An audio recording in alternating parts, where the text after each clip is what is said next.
के लिए केंद्र सरकार ने इंश्योरेंस ombudsman रूल्स 2017 में संशोधन को लेकर एक ड्राफ्ट जारी किया है।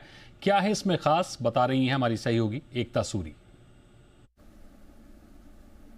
जी बिल्कुल, वित्त मंत्रालय ने इंश्योरेंस ओम्बड्समैन के जो नियम है उनमें संशोधन को लेकर एक ड्राफ्ट जारी किया है। और ये ड्राफ्ट जो है, अगर ये नियम बनता है तो एक पॉलिसी होल्डर को ज़्यादा पावर मिलती है। अभी क्या है कि एक पॉलिसी होल्डर अगर समय पर अपना प्रीमियम भरता आया है, लेकिन ज़रूरत पड़ने पर अगर उसने क्लेम की एप्लीकेशन डाली और इंश्योरेंस कंपनी ने बिना वजह उसका क्लेम रिजेक्ट किया या उसको बिना वजह चक्कर लगवाए, तो अब जो है इंश्योरेंस कंपनियों के लिए रास्ता कड़ा हो सकता है इस ड्राफ्ट के अनुसार। सबसे पहले तो ग्रीवेंस सिस्टम में अगर सुनवाई नहीं हुई तो पॉलिसी होल्डर इंश्योरेंस ओम्बड्समैन के पास जाएगा। इंश्योरेंस ओम्बड्समैन को उसकी जो कंप्लेन है 1 दिन के अंदर एक्नॉलेज करनी पड़ेगी।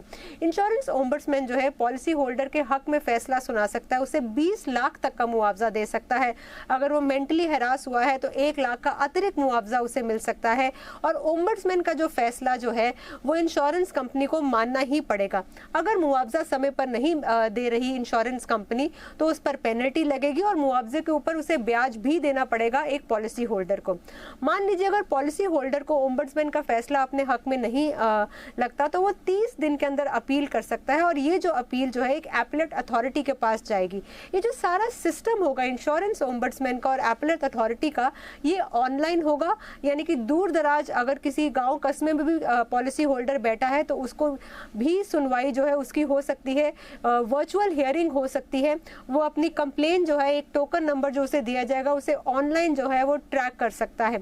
हर एक राज्य की राजधानी में जो है ओम्बड्समैन का ऑफिस होगा। अगर वहां पर कोई ऑफिसर रिटायर होता है तो नज़दीकी ओम्बड्समैन के कार्यालय में उस ओम्बड्समैन का भार जाएगा, उसका काम जाएगा, ताकि ये जो सारा सिस्टम है एक पॉलिसी होल्डर के हक में आने का, उसमें कोई भी देरी ना हो, कोई भी रोक ना लगे। अब अगर ड्राफ्ट में जो नियम सुझाए गए हैं वो अगर पक्के तौर पर नियम बनते हैं तो एक पॉलिसी होल्डर के लिए राहत वाली बात है और एक इंश्योरेंस कंपनी के लिए बिना वजह क्लेम रिजेक्ट करने का जो रास्ता है वो कड़ा और मुश्किल होगा। जी, एकता, इस पूरी जानकारी के लिए